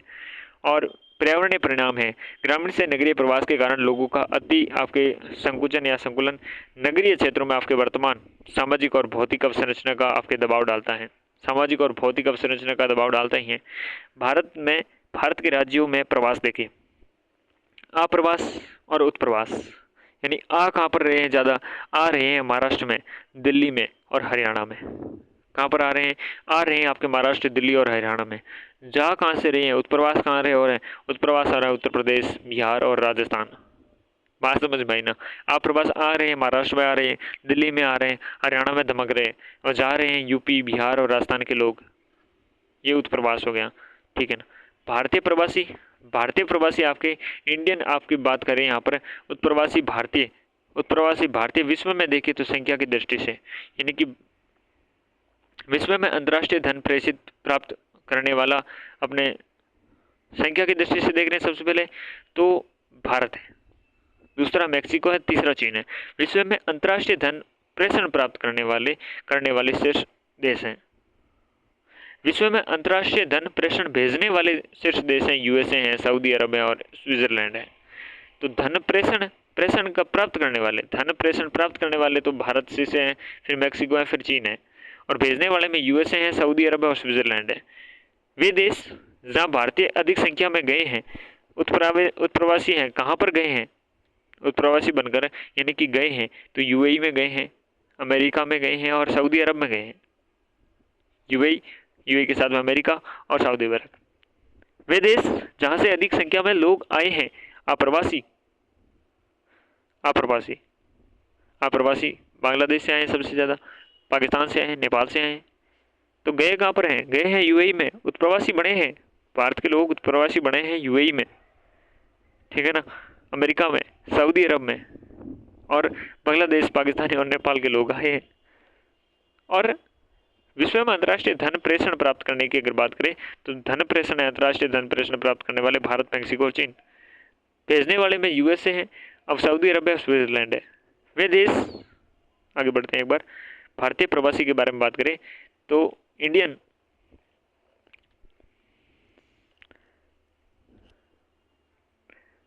डियास्पोरा, यहाँ पर प्रथम तरंग के बारे में बात करें तो यहाँ पर प्रथम तरंग में औपनिवेशिक काल, जो औपनिवेशिक काल है जिसमें ब्रिटिश काल भी कह सकते हैं, दौरान अंग्रेजों के द्वारा यूपी है और बिहार से मॉरिशस कैरिबियन द्वीप हैं, यानी कि आपके ट्रिनिडाड हैं, टोबेगो हैं, गुयाना है, फिजी हैं, दक्षिणी आपके अफ्रीका हैं, फ्रांसीसियो और जर्मनियों के द्वारा आपके रीयूनियन द्वीप हैं, आपके ग्वाडेलोप हैं, मार्टिनिक है, सूरीनाम में फ्रांसीसी तथा डच लोगों ने पुर्तगालियों द्वारा आपके गोवा, दमन दीव और आपकी क्या है अंगोलो, मोजाम्बिक व अन्य देशों में आपकी कारोबार लाखों श्रमिकों को रोपण कृषि में काम करने के लिए भेजा था।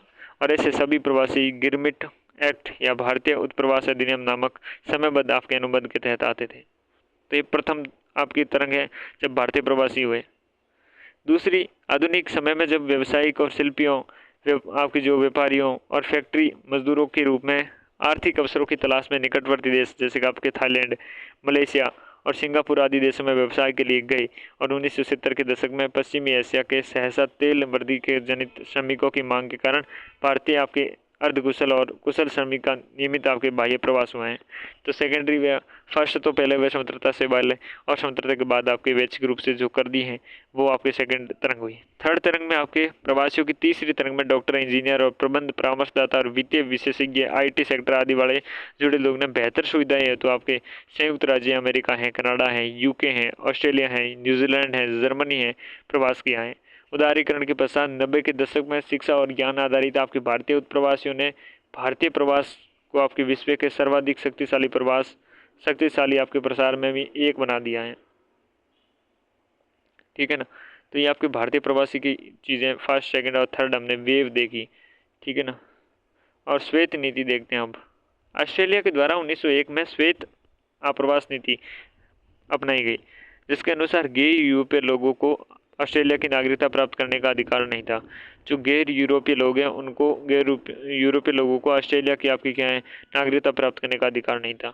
1973 में ऑस्ट्रेलिया ने नस्लीय त्वचा के रंग के आधारित मानदंड को अवैध घोषित कर दिया और श्वेत नीति को आपके खत्म कर दिया। 1901 में आपके ये श्वेत नीति थी। श्वेत आप्रवास जो नीति थी ये आपके कहाँ पर थी, ऑस्ट्रेलिया में थी, लेकिन 1973 में इसे आपके समाप्त किया गया कि अब गैर आपकी जो यूरोपीय है नस्ल संबंधी त्वचा के रंग से संबंधित नहीं होंगे, अब कैसे भी हो सकते हैं। प्रवास हेतु आपके अंतर्राष्ट्रीय संगठन देखें, प्रवास हेतु अंतर्राष्ट्रीय संगठन में देखें तो अंतर्राष्ट्रीय प्रवासी संगठन में संयुक्त राष्ट्र UN से संबंध यह संस्था 1951 में स्थापित हुई, जिसका मुख्यालय आपके जेनेवा स्विट्जरलैंड में है। और IMO की स्थापना द्वितीय विश्व युद्ध से स्थापित हुए लोगों की सहायता हेतु की गई और 2016 में ये संस्था संयुक्त राष्ट्र में आपके संबंध हुई। अंतर्राष्ट्रीय प्रवासी संगठन है, इंटरनेशनल आपके ऑर्गेनाइजेशन फॉर माइग्रेशन, संयुक्त राष्ट्र UN से सहसंबद्ध संस्था 1951 में स्थापित हुई और जिसका मुख्यालय कहाँ पर है, जेनेवा स्विट्जरलैंड में है। जेनेवा स्विट्जरलैंड में आपके अंतर्राष्ट्रीय प्रवासी संगठन है, अंतर्राष्ट्रीय प्रवासी संगठन जिनेवा स्विट्जरलैंड है। IMO की स्थापना द्वितीय विश्व युद्ध से विस्थापित हुए लोगों की सहायता हेतु, जो द्वितीय विश्व युद्ध है उसकी आपकी IMO की स्थापना की जाती है और 2016 में ये संस्था संयुक्त राष्ट्र में से संबंध हुई। कब संयुक्त राष्ट्र से, 2016 में IMO। वैश्विक प्रवास report 2024 IMO international organisation on आपके जो माइग्रेशन है द्वारा जारी इस रिपोर्ट के अनुसार विश्व के 2020 में अंतर्राष्ट्रीय प्रवासियों की संख्या बढ़कर 281 मिलियन हो गई है।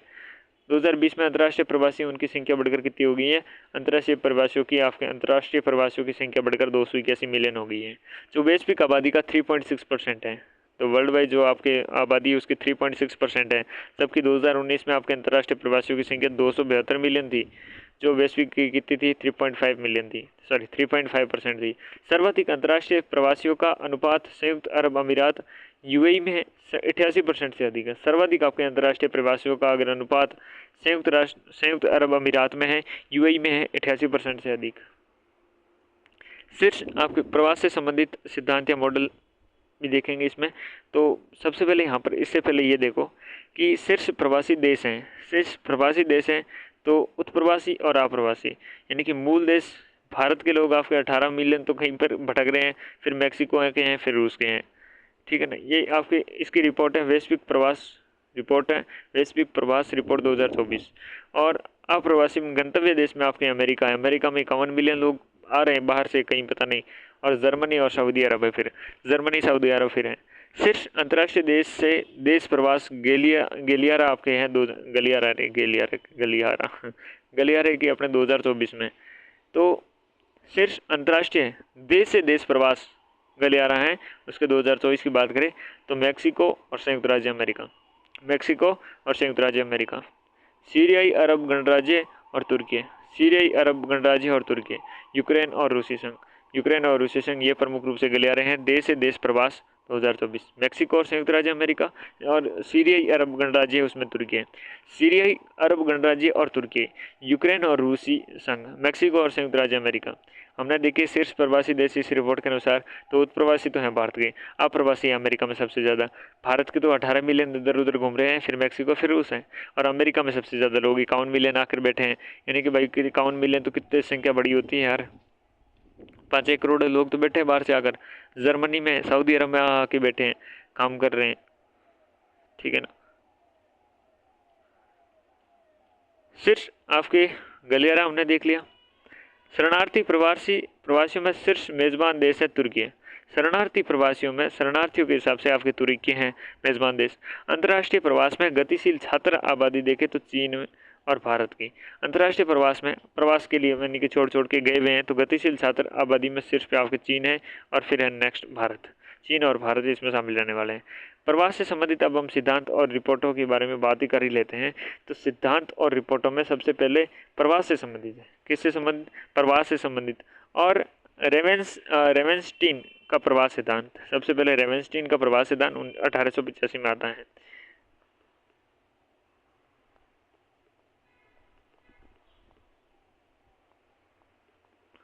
रेवेंस्टीन का प्रवास सिद्धांत 1885। प्रवास एवं दूरी, अधिकतर प्रवासी छोटी दूरी तक आपकी क्या है संचरण करते हैं। प्रवास एवं दूरी में सबसे पहले अधिकतर जो प्रवासी होते हैं छोटी दूरी तक आपके संचरण करते हैं, ये सीधी सी बात है और सही बात है। और दूसरी पदानुक्रम प्रवास है, ये आपके तीव्र गति से बढ़ते हुए नगर में उसके आसपास के ग्रामीण क्षेत्रों में जो रिक्तियाँ होती हैं वो पदानुक्रम प्रवास कहते हैं। उन्हें पूर्ण करने के लिए अपने दूरस्थ क्षेत्र से प्रवासी आते हैं।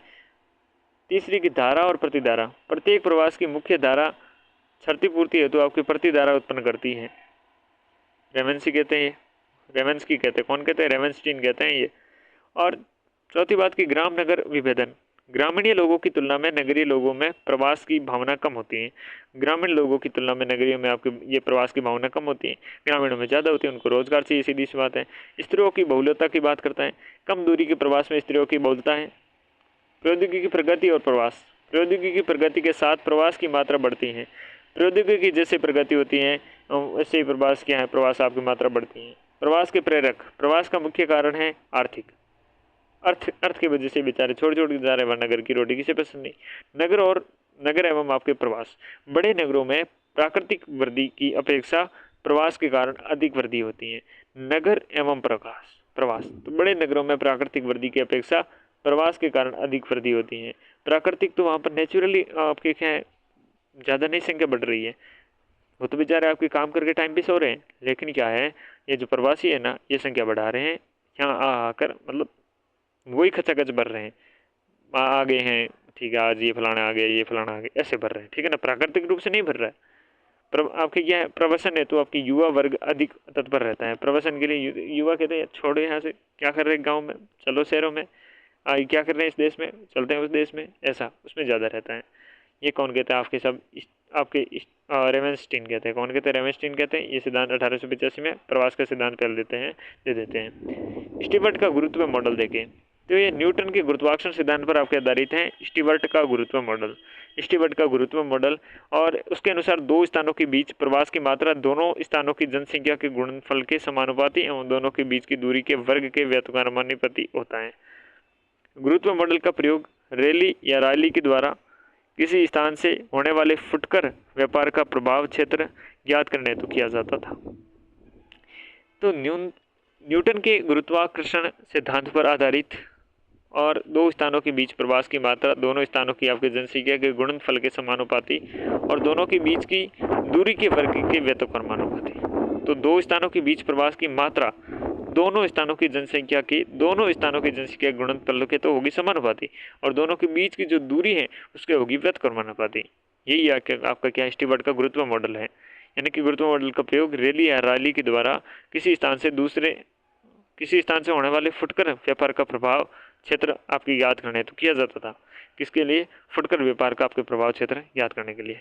न्यूनतम प्रयास सिद्धांत, इसका आपके जी के जीफ के द्वारा आपके न्यूनतम प्रयास सिद्धांत दिया गया और ये सिद्धांत गुरुत्व मॉडल के समान ही है। इस नियम के अनुसार प्रवास की मात्रा दूरी के विपरीत अनुपाती होती है। दूरी के तो क्या होता है, मात्रा, जो प्रवास की मात्रा होती है दूरी के विपरीत अनुपाती होती हैं। अंतराली जो अवसर मॉडल है, इस सिद्धांत की एक दी गई आपकी दूरी में संचरण करने वालों की मात्रा उस दूरी पर आपके उपलब्ध अवसरों की समानुपाती और उपलब्ध अंतराली अवसरों की आपके विपरीत अनुपाती होती है। इस सिद्धांत का प्रतिपादन आपके स्टोफर के द्वारा किया गया। अंतराली अवसर मॉडल है। इस सिद्धांत के अनुसार एक दी गई आपकी दूरी में संचरण करने वालों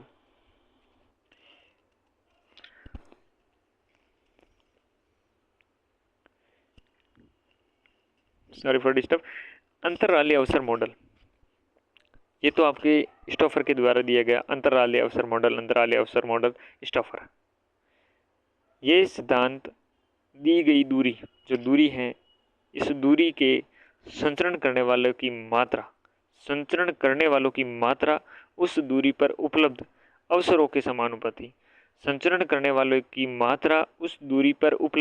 के समानुपाती एवं उपलब्ध अंतरालीय अवसरों के विपरीत अनुपाती होती है। समानुपाती तो दूरी उस मात्रा उस दूरी पर उपलब्ध अवसरों की समानुपाती और उपलब्ध अंतराली अवसरों के विपरीत अनुपाती होती है। और इस सिद्धांत का प्रतिपादन कौन करता है? स्टोफर करता है। ये है अंतराली अवसर मॉडल। उससे पहले न्यूनतम प्रयास सिद्धांत, ये जी के आपके जीव के द्वारा, और ये सिद्धांत गुरुत्व मॉडल के समान ही है, जिसके नियम के अनुसार प्रवास की मात्रा दूरी के विपरीत अनुपाती होती है। जो प्रवास की मात्रा है, ये प्रवास की मात्रा दूरी के विपरीत आपके अनुपाती होती है। स्टीवर्ट का गुरुत्व मॉडल देखा, जो गुरुत्वाकर्षण न्यूटन के आपके सिद्धांत पर आधारित है। और गुरुत्व का ये मॉडल आपके किसने? रेली या रायली के द्वारा किसी स्थान से होने वाले फुटकर व्यापार का प्रभाव क्षेत्र ज्ञात करने हेतु किया गया था। और ये न्यूटन के आपके गुरुत्वाकर्षण सिद्धांत पर आधारित है। किसके आधार पर? गुरुत्वाकर्षण। दो स्थानों के बीच प्रवास की मात्रा, जो दो स्थान है उन दोनों स्थानों के बीच की जो प्रवास की मात्रा, दोनों स्थानों की जनसंख्या, दोनों आपके स्थानों की जनसंख्या के तो होगी गुणनफल के समानुपाती, और दोनों के बीच की दूरी के वर्ग के होगी व्युत्क्रमानुपाती। ठीक है ना। उससे पहले आपके हमने रेवेस्टीन के तो बहुत अच्छे से सिद्धांत देख लिया था। इसके बाद हम देखते हैं प्रवासन का ली का मॉडल। एवरेट ली 1965 में व्यापक सिद्धांत पेश किया और जिन्होंने प्रवास हेतु 4 कारकों का आपके योग स्वीकार किया। एक, उत्पत्ति की जगह से जुड़े प्रतिकर्षी कारक। दूसरे, गंतव्य की जगह से जुड़े आकर्षक कारक, कि वहाँ पर ऐसा क्या है, क्या बेस्ट है उधर, और जहाँ पर हम रह रहे हैं वहाँ पर ऐसा क्या घटिया है जो यहाँ से निकले। एक, अवरोधक बाधाएं, क्या हमें रोक रही है हमारी तरक्की को लेकर। एक है व्यक्तिगत कारक, पर्सनल क्या चीज़ है, वो खुद ही ऐसा है, उसकी फीलिंग आ रही है कि यार मेरे को प्रवासन करना चाहिए, यहाँ से जाकर दूसरी जगह सेटल होना चाहिए, लाइफ अच्छी हो जाएगी। तो ये 4 कारक है आपके प्रमुख रूप से एवरेट ली के अनुसार आपकी क्या प्रवास का व्यापक सिद्धांत पेश किया और इसमें ये कारण बताए। प्रवासन का ली का मॉडल कहते हैं इसे। टोलबर का आकर्षण और प्रतिकर्षण का मॉडल। टोलबर का आकर्षण प्रतिकर्षण मॉडल, ये नाम ही याद रखना, काफ़ी पर्याप्त होगा आपके लिए। जेलेंस्की का गतिशीलता का संक्रमण मॉडल। जेलेंस्की ने मानव सभ्यता की अविकसित समाज से उच्च विकसित समाज तक की प्रक्रिया की 5 अवस्थाओं के माध्यम से समझाया। जेलेंस्की की जो गतिशील संक्रमणक मॉडल देखा था, इसने मानव सभ्यता के अविकसित समाज से उच्च विकसित समाज तक की प्रक्रिया की 5 अवस्थाओं में माध्यम से समझाया था। हैंगर स्ट्रेड का सूक्ष्म विश्लेषण का मॉडल है किसका? हैंगर स्ट्रेड का सूक्ष्म विश्लेषणात्मक मॉडल।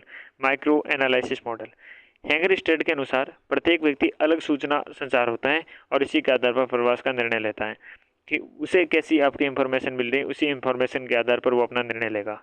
ये हैंगर स्टेट का सूक्ष्म विश्लेषणात्मक मॉडल होता है और उसी इंफॉर्मेशन के आधार पर ही वो अपना डिसाइड करेगा उसे जाना है कि नहीं जाना। वॉलपोर्ट का व्यवहारात्मक मॉडल। वॉलपोर्ट के अनुसार प्रवास किसी नियम से नहीं होता और बल्कि व्यक्ति की सोच, विवेक शक्ति और इच्छा पर आधारित होता है। वॉलपोर्ट कह रहा है कि व्यवहारात्मक मॉडल दिया, व्यवहारिक बात करो यार, क्या आप सिद्धांत दे रहे हो? अब किसी को जाना है तो वो सिद्धांत लेके थोड़ी बैठेगा। व्यक्ति की सोच है, विवेक शक्ति है, कैसा वो सोचता है, कैसा करता है, उसकी इच्छा पर आधारित है यार। वॉलपोर्ट कहता है प्रवास कटिबंध सिद्धांत या कटिबंध स्तर सिद्धांत।